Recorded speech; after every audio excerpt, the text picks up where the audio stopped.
결혼하고 아이를 낳고 돌잔치까지 오게 되기까지 참 많은 일이 있었던 것 같아요.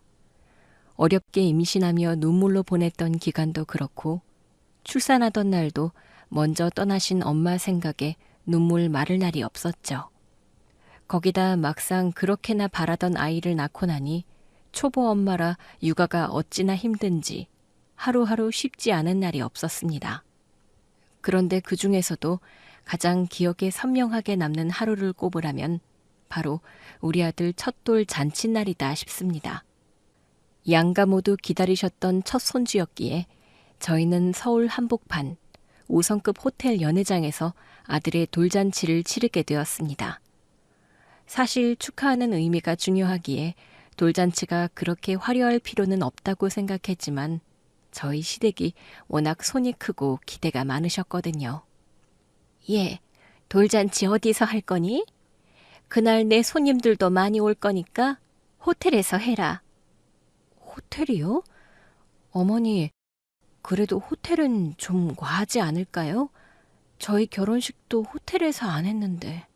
얘가 무슨 소리를 하는 거냐? 우리 장손 첫돌인데. 아무 데서나 할 수는 없지. 요즘 애들 돌잔치 하면 안 오려는 사람들 많은데 사람들 부르려면 호텔에서는 해야지. 그러니까 무조건 호텔에서 해라. 알겠지? 그렇게 말씀하신 시어머니께서 아이 한복이며 장식에 컨셉까지 직접 계획하고 주도하셨어요. 남편도 아이 돌잔치에 무슨 돈을 그렇게 쓰느냐며 적당히 하자고 했었지만 워낙 뽐내고 멋부리기 좋아하는 시어머니와 동서가 이미 그날 입을 옷까지 맞췄다고 설레발을 치는 바람에 도저히 저희가 말릴 수 있는 분위기가 아니었습니다. 사실 어머님도 손주를 사랑하는 마음에서 그러신 거니까 저도 이해하려고 했죠. 그렇게 시어머니가 열심히 준비한 돌잔치 당일이 되고 저는 분주하게 손님을 맞고 아이를 챙기느라 정신이 없었습니다. 돌잔치 때문에 일찍부터 일어나 움직여서 그런지 그날따라 아들의 컨디션이 영 좋지 않았거든요. 그래서 애가 자꾸 보채고 오는 바람에 저는 아이를 챙기느라 친정아빠에게 신경을 쓸 수가 없었어요. 돌잔치 당일에도 아빠가 어쩌고 오시는지 제대로 물어볼 겨를도 없었죠. 시어머니는 한 달 전부터 새 옷을 해 입으신다, 미용실을 가실 거다, 이런저런 얘기를 하셨었기에 저는 괜히 저희 아빠가 신경이 쓰였습니다. 고물상을 운영하시며 늘 편한 것만 찾으시다 보니 꾸미는 것과는 거리가 먼 아빠가 어쩌고 오실까 싶었거든요. 아빠 동훈이 돌잔치 날 입을 옷 있어? 이참에 나랑 쇼핑이나 갈까? 아이고, 됐다. 아빠 옷 많아. 나도 예쁘게 차려입고 갈 테니까 걱정 말아라. 아빠는 걱정 말라고 웃으시며 말씀하셨지만 저는 솔직히 그게 더 걱정이었어요. 우리 아빠 제대로 된 양복 한 벌 없으실 텐데 어쩌고 오시려나 싶었거든요. 이런 얘기를 들으시면 제가 나쁜 딸 같아 보일 겁니다. 아빠한테 옷 한 벌 사드리지도 않았으면서 무슨 그런 걱정을 하냐고요. 하지만 제가 걱정한 건 다른 이유가 아니었어요. 저는 아빠가 너무 소중하니까 그 소중한 사람이 혹시라도 누군가의 시선 속에 상처받는 게 두려웠던 거죠.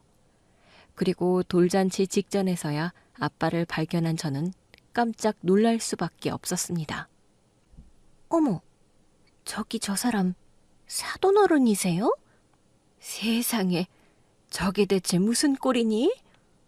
아빠는 평소처럼 허름한 구두와 허름한 점퍼 차림이셨습니다.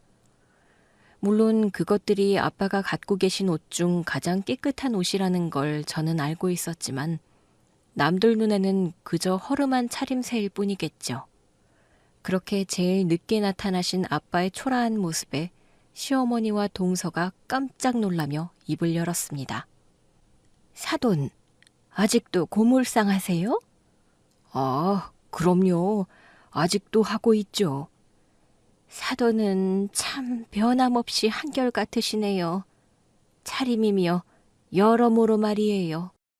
변함없이 한결같은 게 제 장점입니다. 그럴 게 아니라 어디 주방 가서 박스라도 얻어다 드릴까요? 어머, 그러시면 되겠다. 여기까지 오셨는데 빈손으로 가시면 아쉬우실 거 아니에요.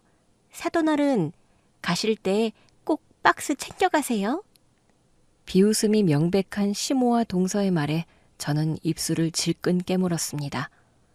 마음 같아서는 무슨 소리를 하시는 거냐며 화라도 내고 싶었지만 속도 없이 웃고 계신 아빠를 보며 참을 수밖에 없었어요.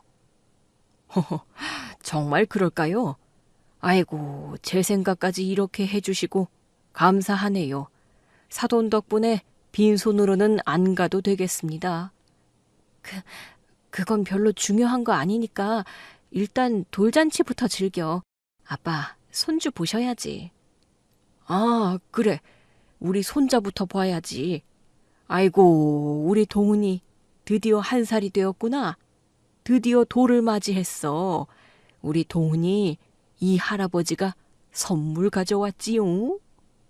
다행히 아빠는 시모와 동서의 말에 별 타격이 없으신 듯 허허실실 웃고 마셨습니다.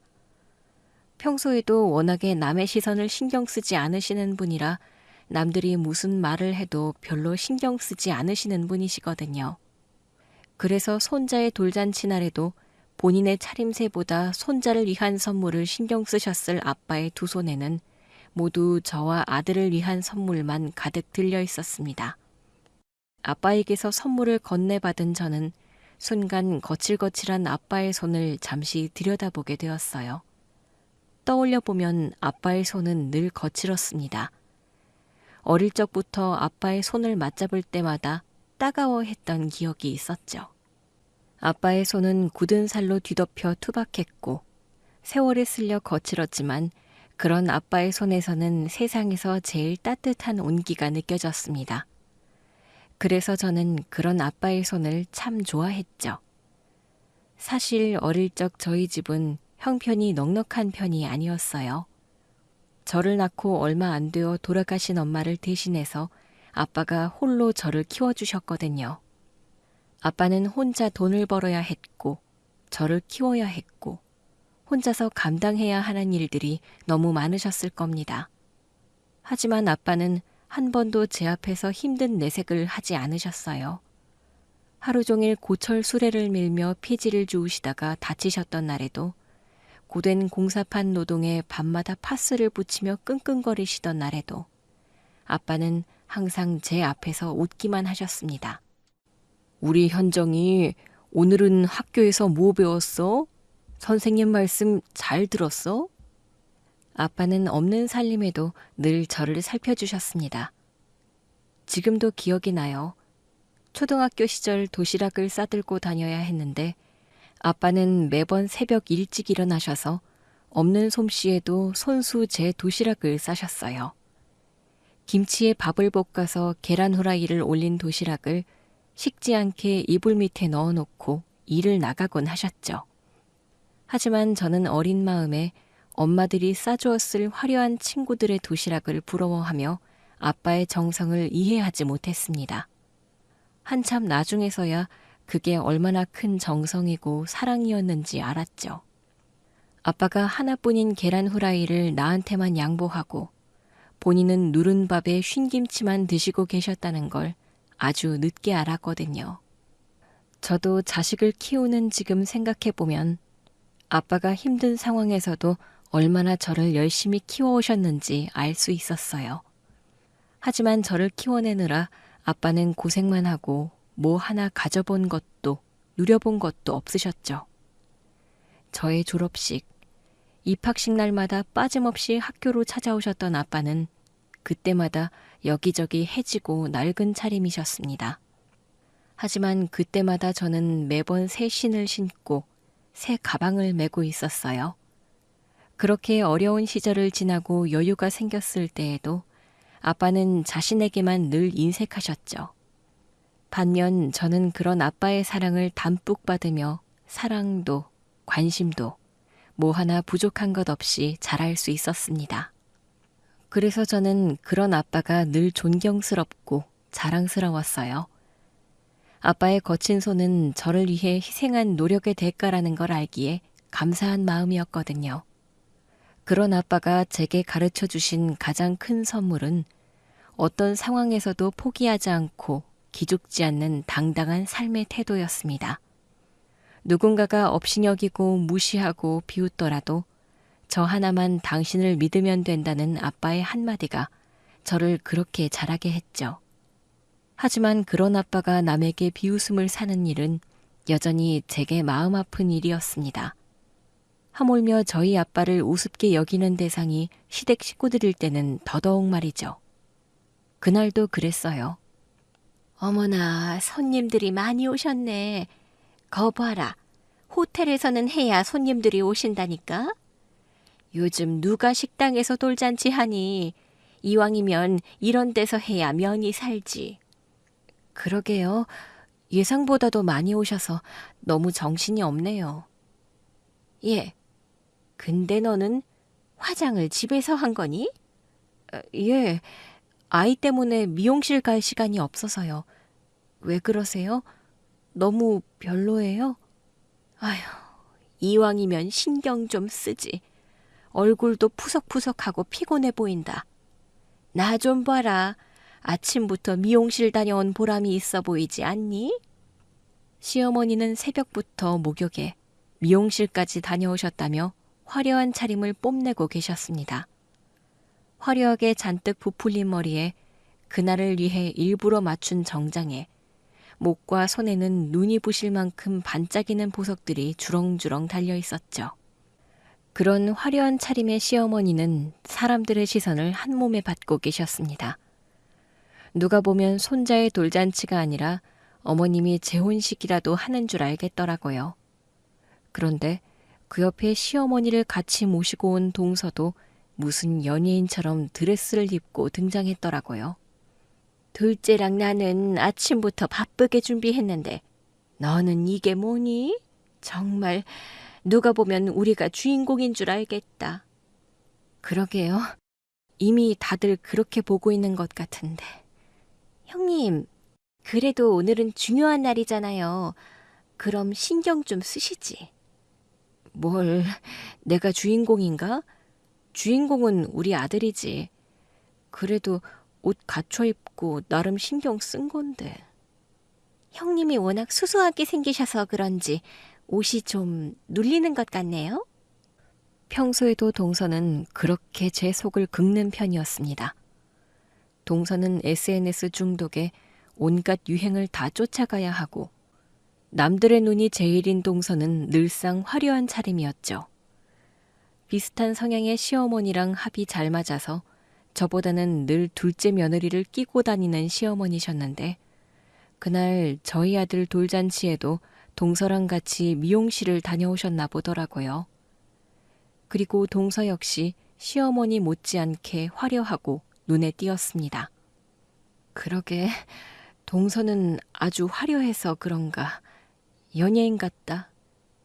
어머, 그래요? 아침부터 준비한 보람이 있네요. 근데 형님, 친정 쪽 식구들은 언제 오세요? 아직 아무도 안 보이시는 것 같은데?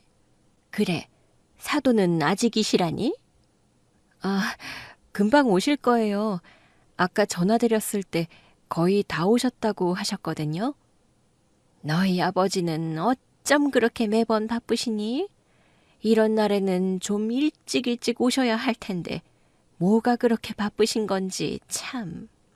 평소 저희 아빠를 은근히 무시하는 듯 하던 시어머니는 그날 역시 아빠가 늦으시는 걸 가지고 한 말씀 하셨습니다. 어쨌거나 아빠가 빠듯하게 오시는 건 맞으니 저도 할 말은 없었죠. 젊어서부터 바쁘게 사시던 아빠는 환갑이 넘은 지금도 여전히 늘 바쁘게 살고 계셨거든요. 이제는 나이도 있고 저도 여유가 있으니 좀 쉬시라고 말씀드려도 아빠는 언제나 제 도움을 거절하고 혼자 힘으로 해내려고 하셨습니다. 그러다 보니 자식들에게 용돈 받아서 여유롭게 지내시는 시어머니와 달리 저희 아버지가 더 바쁘실 수밖에요. 그리고 그때 저 멀리서 아빠의 모습이 보였습니다. 어머, 저기 너희 아버지 아니니? 아, 아빠. 아빠는 평소와 별다를 것 없는 허름한 차림으로 두 손에 작은 봉투와 흙 묻은 종이 가방을 들고서 연회장으로 들어오고 계셨습니다. 크고 화려한 호텔 연회장 안에 한껏 차려입은 사람들과 여실히 비교되는 아빠의 모습에 저도 순간 당황할 수밖에 없었어요. 아니나 다를까 그런 친정아빠의 모습을 본 시어머니가 놀라 까무러치려고 하시더라고요.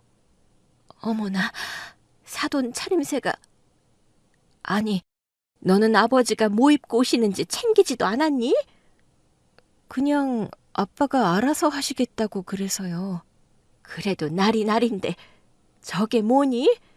고물상 일이 아무리 바쁘셔도 그렇지. 그런데 그 옆에 있던 동서가 한술 더 뜨더라고요. 그러게요, 형님. 사돈 어르신이 좀 너무하신 거 아니에요? 아무리 그래도 손자 돌잔치인데. 호텔 돌잔치를 모르고 오셨어요? 누가 보면 여기에 일하러 오신 줄 알겠어요. 목소리 큰 동서의 말을 누군가 들었는지 주변에 있던 손님 몇몇이 피식 웃는 소리가 제 귓등을 때려왔습니다. 순간 제 마음도 얻어맞은 것처럼 멍이 들었죠.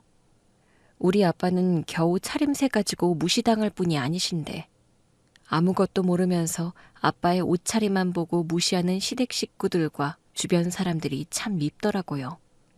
저는 속이 부글부글 끓었지만 참을 수밖에 없었습니다. 그 자리에서 제가 화를 낸다면 아빠는 자기 때문에 제가 좋은 날 얼굴을 붉혔다고 분명 자기 탓을 하실 게 뻔했으니까요. 아무래도 날이 날이었기에 저는 참아야만 했습니다. 아무것도 모르시는 아빠는 귀여운 손자를 보고 싶어 들뜬 마음이 그대로 드러난 채로 웃으면서 다가오셨어요. 아이고, 현정아. 아빠 아직 늦지 않았지? 오다 보니 길이 막혀서 말이야. 아빠, 우리 현정이 고생 많았다. 그동안 동훈이 키우느라 힘들었지? 아니야, 힘들긴 무슨. 아빠야말로 오느라 힘들지 않았어? 시간 맞았으면 김서방 시켜서 모시러 가라고 했을 텐데. 모시러 오기는 무슨, 너나 김서방이나 둘 다 바빴을 텐데. 그래도 우리 딸 오늘 참 예쁘다. 아빠와 잠깐의 회포를 푸는 사이 제 뒤쪽에서 누군가가 헛기침을 하는 소리가 들렸습니다. 바로 시어머니셨죠. 제가 저희 아빠와 얘기하는 꼴도 못마땅한 건지 일부러 말을 끊으시는 눈치였어요. 오랜만이시네요, 사돈. 아이고, 사돈이셨어요? 오랜만이십니다. 아니, 저는 무슨 연예인이 있는 줄 알았네요. 하마터면 못 알아볼 뻔했습니다. 아니, 오늘 중요한 날이니만큼 신경을 좀 썼습니다. 예, 아휴, 오늘 아주 아름다우시네요. 예, 근데 사돈은 참 늘상 같으시네요. 변함이 없으세요. 아무래도 호텔이라 남들 이목도 있을 텐데 일하다가 오셨나 봐요? 금방 또 가보셔야 하는 거 아니에요? 아닙니다. 해야 할 일은 다 마치고 왔어요. 오늘은 우리 동훈이 돌잔치인데 제가 빠질 수야 있나요? 정장도 못 챙겨 입고 오신 거 보니 많이 바쁘신가 해서요. 요즘 고물상 일도 경기가 안 좋다면서요? 그래서 제가 사돈 걱정이 많이 됩니다. 아, 참. 여기 호텔 주방에서도 박스 많이 나올 텐데 이따가 좀 챙겨 가실래요? 아이고, 저를 생각해 주셔서 감사하네요, 사돈. 기어이 아빠를 무시하는 시어머니의 말에 저는 우라통이 터질 것 같았습니다. 지금 무슨 소리를 하시는 거냐며 따져 묻고 싶었는데 그 자리에서 그럴 수는 없었죠. 다행인지 아닌 건지 아빠는 그런 시어머니의 막말에도 별다른 반응이 없으셨어요. 자기를 무시한다고 생각하지 못하신 건지 아무렴 어떤 말이라도 개의치 않으신 건지 그냥 걱정해 주셔서 고맙다고 하시고 넘어가시더라고요. 그리고 그 불편한 상황을 넘기기 위해 제가 다시 말을 끊어야 했습니다. 아, 아빠, 근데 그 손에 든 거는 뭐야? 놔주려고 가져온 거야? 아, 이거? 맞다. 이거 전해줘야지. 별거는 아니고 동은이 선물이다. 봉투는 나중에 집 가서 열어보고 이거는 나중에 동은이 줘. 아빠는 제게 잘 접힌 흰 봉투 하나와 낡은 종이 가방 하나를 건네주셨습니다. 장난감이네? 바쁠 텐데 뭐 이런 걸 다 사왔어. 별거는 아니고 길 가다가 동은이 생각나서 사 모았던 거야. 아직 이런 거 가지고 놀기는 어리겠지만 이제 돌이니까. 또 세월 금방 아니냐. 어릴 적 저를 키우셨을 때처럼 아빠는 손자를 생각하고 계셨나 봅니다. 예전에도 길 가다가 예쁜 머리핀만 보이면 져주겠다고 그렇게 사들고 오셨던 아빠였는데 이제는 손자 생각에 길에서 장난감을 사 모으셨는지 아빠가 들고 오신 종이봉투 안에는 여러 가지 작은 장난감들이 가득 들어 있었어요. 바쁘다는 못난 딸 때문에 손자를 자주 보지도 못하시는 아빠가 손자가 보고 싶을 때마다 사 모으신 것들일 거라는 생각에 저는 순간 눈물이 날 뻔했습니다. 그런데 그 광경을 지켜보던 동서가 또다시 비꼬듯 말했죠. 어머, 사돈어른 정말 귀여우시네요. 장난감이라니. 얼마 만에 보는 풍경인지 정겹네요. 근데 돌잔치 선물인데 보통 요즘에는 최소 금반지 아니면 골드바 정도 아닌가요? 그래도 동은이 할아버지인데. 그러게. 그래도 사돈, 호텔에서 하는 돌잔치인데 좀 수준에 맞춰주셨으면 좋을 뻔했네요. 그때는 정말 저도 더 이상 억지로 웃지 못하겠더라고요. 저는 손자를 생각하는 아빠의 마음이 감사하기만 한데 자기들이 뭐라고 남의 선물을 가지고 떠드는가 싶었거든요. 하지만 그 와중에도 아빠는 시모와 동서의 말에 일절 흔들리지 않았습니다. 그저 여전히 웃으시며 손자에게 장난감을 흔들어 보였죠. 이거 봐라. 우리 손주 이거 보면 깔깔 웃을 텐데. 너도 어릴 적에 이런 걸 참 좋아했거든. 그때 생각이 나서. 그때 내가 너한테 못해준 것만 많았잖니. 아빠, 정말 고마워. 그럼 동은이가 정말 좋아할 거야. 금반지니 골드바니 그런 건 어른들 위한 선물이지. 애한테 그런 게 뭐가 필요해? 애들은 장난감이 최고지. 참으려고 애썼지만 저도 모르게 속마음이 흘러나오더라고요. 그러자 시어머니와 동서의 말에 마음이 상한 제 속을 아빠가 눈치채신 건지 제게 눈을 찡긋하시며 웃어 보이셨어요. 괜찮다, 우리 딸. 오늘은 좋은 날이니까. 아빠가 늘 하는 말 알지? 아빠는 세상 누가 뭐라고 그래도 우리 딸만 알아주면 돼. 그 말에 제 눈시울이 뜨거워졌습니다. 그런데 그때 호텔 연회장 입구 쪽에서 몇몇 직원들이 웅성대기 시작했습니다. 어머, 저분 대표님 아니셔? 무슨 소리야. 대표님이 여기 왜 오시겠어? 아닌데, 우리 호텔 대표님이 맞는 것 같은데? 직원들이 수근거리자 하객들 몇몇도 그 소리를 듣고 그쪽으로 관심을 갖더라고요. 어머, 저분 여기 호텔 대표님 아니야? 나 TV에서 본 적이 있어. 그런데 대표님이 웬일이시지? 저분 원래 이렇게 행사에 얼굴 안 비추시는데? 그러게, 오늘 중요한 행사가 있나? 호텔 대표님이나 되는 분이 직접 걸음까지 하시고 말이야. 순간 분위기가 어수선해졌습니다. 사람들은 중년의 그 남성이 누구인지 알아본 듯 다들 신기해하며 웅성거리고 있었어요. 대충 분위기를 보니 그분이 이 호텔의 대표님이라고 하는 것 같더라고요. 그때까지만 해도 저는 무슨 상황이 벌어질지 전혀 알지 못했습니다. 그리고 그때 연회장 입구로 정장 차림의 한 남자가 다급하게 뛰어들어왔습니다.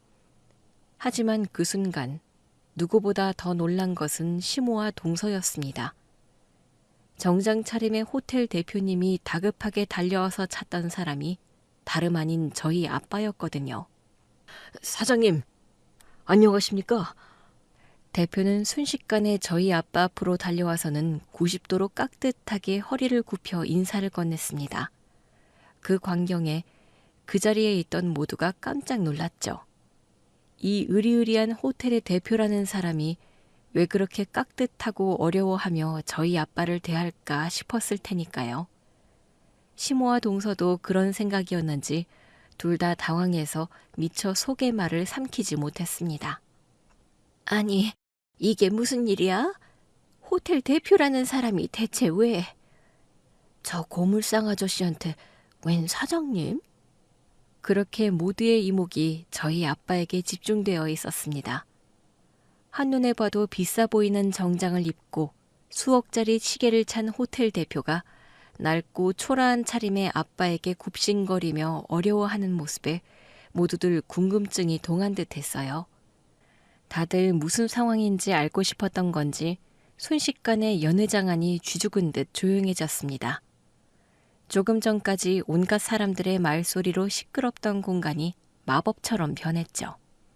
아니, 오 사장님, 여기는 어쩐 일이십니까? 허허, 홍 대표, 오랜만일세. 나야 뭐 오늘 여기서 우리 손자 돌잔치가 있어서. 그럼 저한테 연락을 좀 주시지 않고요. 제가 미리 알고 있었으면 더 제대로 준비했을 텐데요. 사장님 손자분 돌잔치인 줄도 모르고 있었지 않습니까? 방금 전에 직원한테 사장님이 호텔에 오셨다는 소식 듣고 곧장 달려온 거예요. 근처에서 모임을 하고 있었기에 망정이지 멀리 있었으면 어쩔 뻔했나요? 아이고, 바쁜 사람이 뭐하러 나 때문에 오고 가고 해? 나도 홍 대표 바쁜 거 뻔히 아는데. 제가 아무리 바쁘다고 한들 오 사장님을 안 챙기겠습니까? 오 사장님은 제 은인이신데요. 사업하는 사람으로서 제가 은인 대접을 이렇게밖에 못한 게 너무 죄송스럽습니다. 아이, 은인은 무슨, 내가 뭐 한 게 있나. 그래서 오늘 오 사장님 손자 돌잔치라고 해서 제가 실례를 무릅쓰고 찾아왔습니다. 오늘이라도 제가 뭐라도 해드릴 수 있게 해주세요. 아닐세, 이렇게 와준 것만으로도 고마운 거지. 뭘 또 자꾸 해주겠다고 그러나. 오늘 여기 연회비는 전부 제가 지불하겠습니다. 계약금은 환불 처리될 테니까 신경 안 쓰셔도 될 겁니다. 아, 그리고 지금부터 여기 제가 위스키랑 와인들 싹 돌리겠습니다.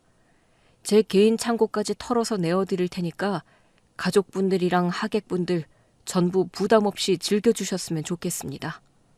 아이고, 무슨 말도 안 되는 소리를. 그러지 않아도 된다니까 글쎄. 아닙니다. 저 절대로 그냥 넘길 수 없습니다. 제가 어떻게 이 자리에 있는 건데요. 오 사장님이 아니었으면 저 지금 길바닥에 앉아 있을지도 모릅니다. 사장님 덕분에 저와 여기 직원들이 이 자리에 서 있을 수 있는 거라고요. 사장님이 저희를 다 살려주신 거예요. 그 말에 아빠는 민망한 듯 손사래를 쳤지만 호텔 대표는 여전히 진심 어린 존경의 눈으로 저희 아빠를 바라보고 있었습니다. 그리고 정말 은인을 대하듯 몇 번이나 감사의 말을 전하며 은혜를 갚겠다고 말했죠. 심지어 그날의 돌잔치 비용을 전부 대표님이 지불하시고 개인적으로 비싼 주류들까지 대접하겠다고 하시더라고요. 어떻게든 저희 아빠에게 도움이 되고자 하는 호텔 대표의 말에 동서는 입을 틀어막고 저를 돌아봤습니다. 형님, 이게 무슨 상황인지 아세요? 아니, 호텔 대표님이 왜 형님 아버님을 알고 계세요? 은인이라니 대체 무슨 말이에요? 글쎄, 그게 궁금해, 동서? 그럼요, 당연히 궁금하죠. 저뿐만 아니라 여기 이 자리에 있는 사람들 다 궁금할걸요? 하지만 저는 동서의 물음에 대답해주지 않았습니다. 그저 웃는 얼굴로 조용히 아빠를 바라보고 있었죠. 무슨 소리를 하는 거야, 저 사람? 둘째야, 저 남자가 호텔 사장이라는 거지? 예, 그렇대요, 어머니. 근데 호텔 사장이 왜 사돈 앞에서 어쩔 줄을 몰라 하니? 은혜는 뭐고, 뭐가 그렇게 고마워서 저렇게 절절 매는 거야? 그러니까요. 저런 대단한 사람이 왜 저런 작업복 아저씨한테... 어머, 일로 온다, 온다. 그때 아빠와 얘기를 마친 호텔 대표가 저에게 다가와 정중히 인사를 건넸습니다. 안녕하세요. 오 사장님 따님 맞으시죠? 처음 뵙겠습니다. 예, 와주셔서 감사해요. 바쁘실 텐데 괜히 번거롭게 해드린 게 아닌가 모르겠네요. 아닙니다. 번거롭다뇨. 다른 일도 아니고 오 사장님 가족 일인데 제가 모른 척할 수 있나요? 훌륭한 아버님을 두셔서 참 좋으시겠어요. 아버님이 얼마나 대단한 분이신지는 제가 직접 경험했으니 잘 알죠. 따님도 좋은 분 밑에서 잘 자라신 것 같네요. 네, 저도 저희 아빠 무척 존경해요. 세상에 어떤 대단한 누구를 데려다 놔도 비교되지 않을 뿐이시죠. 맞습니다. 그래서 저도 오 사장님을 많이 본받으려고 하고 있어요. 아무쪼록 와주셨으니 식사라도 하고 가세요. 오시기까지 번거로우셨을 텐데 괜히 죄송해서요. 아닙니다. 지금도 제가 막무가내로 찾아와서 폐가 된 것 같은데요. 저는 이제 그만 가봐야죠. 그 전에 이건 아주 작은 제 마음입니다. 그리고 호텔 대표는 미리 준비해온 금빛 봉투 하나를 제게 조심스레 내밀었습니다. 빈손으로 올 수가 없어서 약수하지만 축의금을 준비했습니다. 아, 이러시지 마세요. 와서 인사해 주신 것만으로도 감사한데 이게 무슨... 아닙니다. 오늘은 축하하는 자리잖아요. 오 사장님 손자분의 돌잔치를 축하하는 의미입니다. 그러니까 그냥 기쁜 마음으로 받아주세요. 사실 더 해드리고 싶은데 다른 분들께 괜히 오해 사게 될까 싶어서 조용히 이것만 드리려는 겁니다. 저는 손사래를 치며 거절했지만 대표는 끝까지 제게 봉투를 건넸습니다. 그러자 시모와 동서가 다들 그 봉투가 궁금한지 와서 껄떡대더라고요. 아까 우리 아빠가 봉투를 건넸을 때에는 금반지니 골드바니 하며 비웃던 사람들이 말이에요. 그렇게 호텔 대표는 마지막까지 아빠에게 깍듯이 인사를 하다가 돌아갔습니다. 그리고 그 잠깐의 장면 하나로 연회장 전체가 뒤집히고 말았죠. 아까 그분이 호텔 대표님이라며? 근데 왜 저런 사람한테 굽신거리고 절을 하는 거야? 저분 대체 정체가 뭐지? 대체 이게 다 무슨 일이야 정말. 대표가 물러간 뒤 모두들 쉽사리 입을 떼지 못하고 있던 그 상황에 아빠는 여전히 멋쩍게 웃고만 계셨습니다. 시어머니도 굳은 얼굴로 멍하니 기둥 옆에 서 있기만 했고 동서는 더 이상 할 말이 없는 듯 땅만 쳐다보고 있더라고요. 아이고, 이거 괜히 나 때문에 돌잔치 분위기가 흐트러진 건 아닌가 모르겠다. 오늘은 우리 손자가 주인공인데 이거 어쩌다 나한테 시선이 몰려버렸네. 미안하다, 현정아. 아빠가 미안할 게 뭐가 있어. 오히려 아빠 덕분에 대표님한테 축하까지 받았는데 호텔 대표님이 직접 달려와서 축하해주는 돌잔치가 얼마나 대단한 거겠어? 아마 여기 있는 손님들 다들 지금 얼떨떨할걸? 내가 망친 게 아니라면 다행인데. 아빠, 너무 멋있었어. 내가 제일 존경하는 아빠가 다른 사람한테도 존경받는 걸 보니까 괜히 기분이 좋네. 저는 머쓱해하는 아빠를 더 띄워드리며 칭찬을 아끼지 않았습니다. 낡은 옷차림 때문에 괜히 아빠가 괜한 눈치를 보지는 않으실까 싶었던 저는 더욱 목소리를 높여 아빠를 자랑스럽다고 말할 수밖에 없었어요. 그리고 사람들은 호텔 대표가 약속도 미루고 달려와서 절절맬 만큼 존경한다는 저희 아빠가 어떤 사람일지 궁금해하는 듯 했죠. 그때부터는 더 이상 아빠의 차림새를 가지고 무시하는 사람은 없었습니다. 그리고 동서가 기어이 궁금증을 참지 못하고 저에게 다그치듯 묻더라고요. 형님, 솔직히 말 좀 해봐요. 지금 이게 무슨 사이예요? 도대체 사돈어른이 그 호텔 대표랑 무슨 사이냐고요. 누가 보면 목숨이라도 살려준 줄 알겠다고요. 그게 뭐라고 그렇게 궁금해해, 동서? 그럼 안 궁금하게 생겼어요? 형님은 알고 계신 거죠? 그렇죠. 그럼 나는 알지. 나도 아빠한테 얘기를 들었으니까. 그러니까 그게 대체 뭐냐고요. 궁금해서 미치겠으니까 말 좀 해주세요.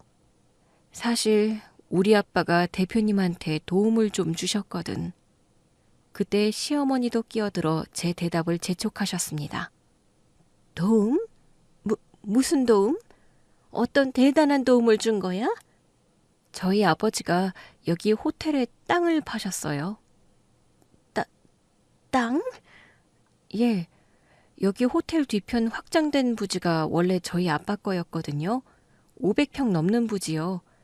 거기가 원래 저희 아빠 고물상 자리였어요. 사돈어른이 땅이 있었다고요? 500평? 아니, 그 금싸라기 땅이 사돈어른 땅이었다고요? 왜? 안 믿겨? 그럼 우리 아빠가 남의 땅에서 고물상 하는 줄 알았어? 아니, 그야 고물상이 뭐 그런 거 아니에요? 동서가 뭘 몰라서 그러는데 원래 남의 땅에서 고물상 하는 거 어려워. 사람들이 다 싫어하는데 어느 땅 주인이 자기 땅에 고물상 올리게 해주겠어? 그래서 우리 아빠가 열심히 벌어서 땅 사들이신 거지. 그렇게 고물상을 운영하셨던 거고. 저희 아빠 나름 땅 부자셨어요. 세상에, 너 그런 얘기 나한테는 안 했었잖니. 아빠 고물상 땅이 몇 평이라고 말씀을 드려야 했다는 건가요, 어머니? 글쎄요. 제가 그래야 할 이유를 몰라서요. 아니, 그래도 어떻게 아무 말도 안 할 수 있어요, 형님? 나는 그동안 형님 친정 어려운 줄 알았는데. 아무도 안 물어봤으니까 안 했지. 그래서 지금 말해주잖아. 아니, 근데 그래서 사돈어른이 땅을 팔았다고 대표가 저러는 거예요? 그게 뭐라고? 호텔 측에서 아빠 고물상 땅을 몇 년 전부터 사려고 계속 부탁했는데 아빠가 주변 상인들한테 피해 안 주려고 계속 미뤘었어. 호텔 측에서는 그 땅값의 5배를 불렀지만 돈은 중요하지 않다고 거절하셨지. 근데 결국 대표가 진심을 보여서 넘겨주신 거야. 그것도 그쪽에서 불렀던 5배가 아니라 원래 평균 시세대로만. 예? 아니, 뭐 하러요? 호텔이면 돈도 많을 텐데 이왕이면 많이 받으시지. 우리 아빠가 돈 때문에 전전긍긍하는 분은 아니시거든. 그때 호텔이 사정이 많이 어려웠는지 그 확장 공사가 유일한 희망이었는데 아빠는 그냥 그분을 도와주고 싶으셨던 거야. 아무튼 그래서 그때 우리 아빠가 아니었으면 호텔업이 아예 망할 뻔했었지. 그래서 대표님이 우리 아빠를 은인이라고 생각하시는 거야. 세상에, 너무 놀라서 말이 안 나오네요. 형님, 금수저였구나. 금수저는 무슨, 내가 무슨 금수저야. 그냥 우리 아빠가 여유가 있으신 거지. 사돈이 그렇게 대단하신 줄은 몰랐다. 전혀 몰랐어. 저희 아빠가 워낙 겸손한 분이시잖아요. 남들 앞에서 뭘 드러내거나 자랑하는 걸 싫어하시는 분이시라서요. 게다가 평생을 아끼기만 하시고 자신을 위해서는 써본 적이 없으셔서 그래서 차림새 때문에 오해를 많이 받는 편이시죠. 아까 그 박스 얘기는 그냥 농담이었던 거 아시죠, 형님?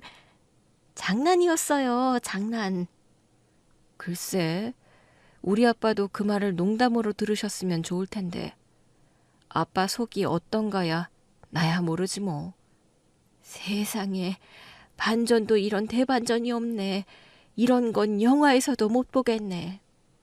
드디어 드러난 아빠의 반전 정체에 다들 많이 놀라는 눈치였습니다. 하긴 아빠의 행색으로만 보면 아무도 그런 아빠의 재력을 예상하지 못하겠죠. 워낙 겸손하고 검소하신 분이시라 꾸밀 줄을 모르시거든요. 게다가 남들의 눈에 어떻게 보일지 그런 게 중요한 분이 아니시다 보니 오늘 같은 일이 하루 이틀도 아니었죠. 저는 아빠가 괜히 무시를 당하는 게 속상해서 말씀드리기도 했지만 그때마다 아빠는 차라리 더 좋다고 하셨습니다.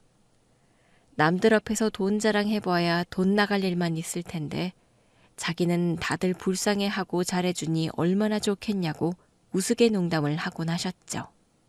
아이고, 이거 홍 대표 때문에 내가 난감해졌네. 이거 더 이상 숨기지도 못하고 어떻게 하냐, 현정아? 왜? 아빠 계속 아쉬운 척해서 덕 보려고 그랬어? 아니, 뭐 속이려고 그런 건 아니지만 남들이 챙겨주면 좋은 거지 않냐? 그래서 사돈도 나한테 폐지 얻어가라고 말씀도 해주시고 공짜로 그런 이득이 있으면 좋은 거지. 안 그러냐? 덤덤하게 말하는 아빠의 말에 시어머니는 얼굴이 새빨갛게 달아올랐습니다. 자기가 감히 함부로 무시할 수 없는 사람을 무시했다는 생각에 스스로가 부끄러우신 듯 했죠. 아니, 근데 그럼 사돈은 왜 아직도 고물상을 한다고 그러세요? 호텔 부지로 넘기셨던 거 아니에요? 아, 그 땅은 팔았죠. 근데 제가 운영하던 곳이 하나 더 있었거든요. 두 개요? 예. 아무튼 원래도 나이 드니까 힘에 부치기도 하고 그랬었는데 팔아버린 김에 하나만 운영하기로 했어요. 사실 저도 아빠 나이도 있으시고 이제는 좀 여유 있게 즐기시기를 바랐는데 아빠가 다른 분들 때문에 그만두지 못하겠다고 고집을 부리시더라고요. 다른 분들? 또 은인들이 있는 거야? 별거는 아니고 그냥 폐지 주워오는 노인들이요. 그 노인들은 저 없으면 힘들거든요. 요즘에는 제대로 고물값 쳐주는 곳도 없고 받아주는 곳도 별로 없어서요. 그래서 그 사람들 눈에 밟혀서 그만둘 수가 있어야죠. 게다가 아빠가 무료 봉사도 하시고 그러셔서요.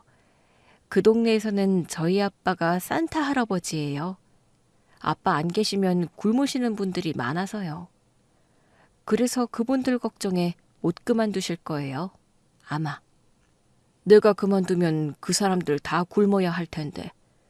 그 생각을 하면 못 관두지. 아마 나는 죽을 때까지 이 일 하지 않을까 싶다. 아유, 그런 줄도 모르고 제가 너무 죄송해요. 그런 뜻이 아니었고요. 제가 사돈께서 그렇게 큰일을 하신 줄은 정말 몰라서 제가 무리했습니다. 오늘 제가 한 말들 다 잊어주시면 안 될까요? 무슨 말씀을요? 내가 무슨 말을 들었다고 생각하시나요? 아니, 제가 아까 무례하게 했던 말들이요. 남의 차림새를 보고 그러면 안 되는 건데 그때는 상황을 몰랐으니까. 그게 너무 부끄럽고 죄송스럽네요. 압니다. 괜찮아요. 내가 워낙 복장도 복장이고 사람들 눈엔 그냥 고물상 사장이겠지요. 남들이 저를 어떻게 바라볼지 저도 모르지 않아요. 애초에 꾸미고 와야 할 자리에 이러고 온 제가 잘못한 거죠. 근데 사돈이 이해를 좀 해주세요. 오늘도 일을 하다가 오는 바람에 제가 꾸밀 여력이 없었네요. 아이고, 그러셨겠죠. 사돈이 그동안 무슨 일을 하시는지 제가 잘 몰라서 그랬습니다. 그렇게 남들을 돕고 좋은 일을 하시는데 옷 정도야 가볍게 입으실 수도 있는 거죠. 제가 너무 생각이 짧았습니다. 이해해 주신다니 감사하네요. 저 사돈어른, 저도 죄송해요. 진짜 제가 너무 철이 없었습니다. 말씀만 해주셨으면 저희가 어딜 감히 그런 말을 했겠어요? 죄송해요. 아이고, 됐습니다. 그럴 필요 없습니다. 말 안 해도 됩니다. 저는 원래 남의 말에 별로 신경 쓰지 않거든요.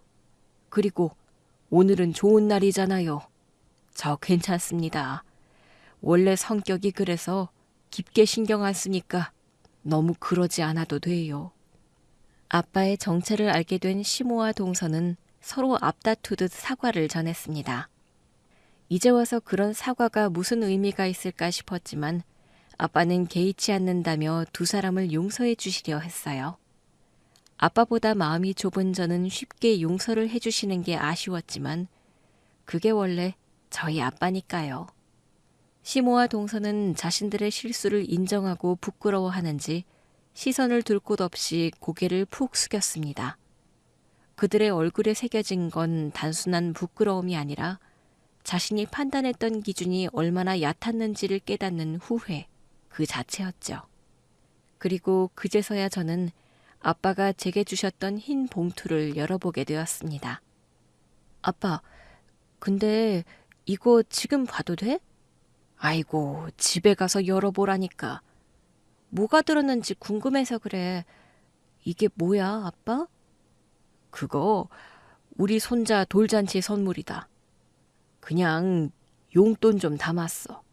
그걸로 아기 장난감도 사주고 고생 많이 한 현정이 너한테도 뭘 해주고 싶어서. 저는 봉투를 열어보고 숨을 들이켰습니다. 편지나 축의금 얼마가 들어있을 거라 생각한 봉투 안에는 채권 증서, 그리고 제 앞으로 된 적금 통장이 들어있었어요. 그리고 통장의 잔액을 보니 눈을 의심할 정도의 금액이 찍혀 있었죠. 아빠, 이게 대체 뭐야? 내가 고물상일 하면서 네 이름으로 조금씩 넣어둔 거야. 너 결혼할 때도 니들끼리 알아서 하겠다고 그러고 아이 낳았을 때에도 내가 해준 게 없잖니. 언젠가 너에게 도움이 되고 싶어서 모아두었던 거야. 그리고 그걸 이제서야 전해주게 되었네. 아빠에게 뜻밖의 선물을 받게 된 저는 그 자리에서 그대로 울어버렸습니다. 그동안 아빠는 한 번도 티내지 않으셨어요. 아빠가 그렇게나 묵묵하게 저를 위해 준비해 왔다는 걸 저는 그동안 전혀 몰랐네요. 그리고 여전히 아빠가 저를 위해서만 살고 계셨다는 것을 다시 깨닫게 되었습니다. 현정아, 아빠는 그냥 이대로 행복하단다. 나는 비싼 옷이며 비싼 음식이며 더 바랄 것도 없어.